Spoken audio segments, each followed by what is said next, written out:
અમારો ગોવિંદ અમને છોડીને જાય છે, બાપ છોડીને જાય છે. હે કાના, આવડો પ્રેમ કરવો તો આજ છોડીને જવાનો શું કામ વિચાર કર્યો? આજ વૃંદાવનની રથ વૃક્ષો, વેલીઓ, લતાઓ પણ જાણે ડાળખીઓ નીચી કરી અને કૃષ્ણને રોકવાનો પ્રયાસ કરતી હોય. પ્રભુ રોકાઈ જાઓ, આ વ્રજની અંદર અમને એકલા મૂકીને ન જાઓ. આજ વૃંદાવનના તમામ પક્ષીઓ ભગવાનને રોકવા માટે કિલકિલાટ કરે છે.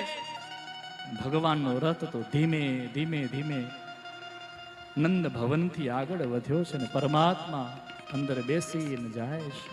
રથમાં બેસીને હરી ચા